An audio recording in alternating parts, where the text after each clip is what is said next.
حضرت موسیٰ علیہ السلام ایک دن جنگل جا رہے تھے کہ انہوں نے ایک چرواہے کی آواز سنی۔ وہ اونچی اونچی کہہ رہا تھا، اے میرے جان سے پیارے خدا، تو کہاں ہے؟ میرے پاس آ، میں تیرے سر میں کنگھی کروں، جوئیں چنوں، تیرا لباس میلا ہو گیا ہو تو دھوؤں، تیرے موزے پھٹ گئے ہوں تو وہ بھی سیوں، تجھے تازہ تازہ دودھ پلاؤں، تو بیمار ہو جائے تو تیری تیمارداری کروں، اگر مجھے معلوم ہو کہ تیرا گھر کہاں ہے تو تمہارے لیے روز گھی اور دودھ لایا کروں، میری سب بکریاں تم پر قربان، اب تو آجا۔ حضرت موسیٰ علیہ السلام اس کے قریب گئے اور کہنے لگے، ارے احمق، تو یہ باتیں کس سے کر رہا ہے؟ چرواہے نے جواب دیا، اس سے کر رہا ہوں جس نے تجھے اور مجھے پیدا کیا اور یہ زمین و آسمان بنائے۔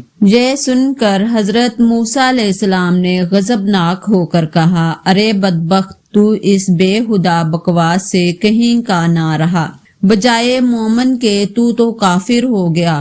خبردار، ایسی بے معنی اور فضول بکواس بند کر، تیرے اس کفر کی بدبو ساری دنیا میں پھیل گئی۔ ارے بیوقوف، یہ دودھ لسی ہم مخلوق کے لیے ہیں، کپڑوں کے محتاج ہم ہیں، حق تعالیٰ ان حاجتوں سے بے نیاز ہے، نہ وہ بیمار پڑتا ہے، نہ اسے تیمارداری کی ضرورت ہے، نہ اس کا کوئی رشتہ دار ہے، توبہ کر اور اس سے ڈر۔ حضرت موسیٰ علیہ السلام کے غیظ و غضب میں بھرے یہ الفاظ سن کر چرواہے کے اوسان خطا ہو گئے اور وہ خوف سے تھر تھر کانپنے لگا، چہرہ زرد ہو گیا اور بولا، اے خدا کے جلیل القدر نبی، تو نے ایسی بات کہی کہ میرا منہ ہمیشہ کے لیے بند ہو گیا اور مارے ندامت کے میری جان ہلاکت میں پڑ گئی۔ یہ کہتے ہی چرواہے نے سرد آہ کھینچی، اپنا گریبان تار تار کیا اور دیوانوں کی طرح بھاگنے لگا۔ حضرت موسیٰ علیہ السلام حق تعالیٰ سے ہم کلام ہونے کے لیے کوہ طور پر گئے تو خدا نے فرمایا، اے موسیٰ، تو نے ہمارے بندے کو ہم سے جدا کیوں کیا؟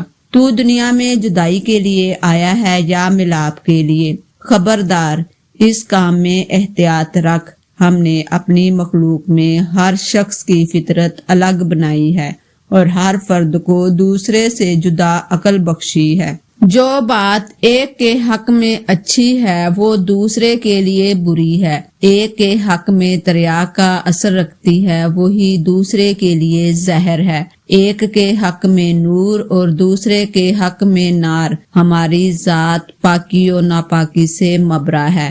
اے موسیٰ، یہ مخلوق ہم نے اس لیے پیدا نہیں فرمائی کہ اس سے ہماری ذات کو کوئی فائدہ پہنچے، اسے پیدا کرنے کا مقصد یہ ہے کہ اس پر ہم اپنے کمالات کی بارش کریں۔ جو شخص جس زبان میں بھی ہماری حمد و ثنا کرتا ہے، اس سے ہماری ذات میں کوئی کمی بیشی واقع نہیں ہوتی۔ مدح کرنے والا خود ہی پاک صاف ہوتا ہے۔ ہم کسی کے قول اور ظاہر پر نگاہ نہیں رکھتے، ہم تو باطن اور حال دیکھتے ہیں۔ اے موسیٰ، خرد مندوں کے آداب اور ہیں، دل جلوں اور جان ہاروں کے آداب اور۔ حضرت موسیٰ نے جب خدا کا یہ عتاب آمیز خطاب سنا تو سخت پشیمان ہوئے اور بارگاہ الہی میں نہایت ندامت اور شرمساری سے معافی مانگی۔ پھر اسی اضطراب اور بے چینی میں اس چرواہے کو ڈھونڈنے جنگل میں نکل گئے، صحرا بیابان کی خاک چھان ماری، پر چرواہے کا کہیں پتہ نہ چلا۔ اس قدر چلے کہ پیروں میں چھالے پڑ گئے، لیکن تلاش جاری رکھی، آخر آپ اسے پا لینے میں کامیاب ہوئے۔ چرواہے نے انہیں دیکھ کر کہا، اے موسیٰ، اب مجھ سے کیا خطا ہوئی ہے کہ یہاں بھی آ پہنچے؟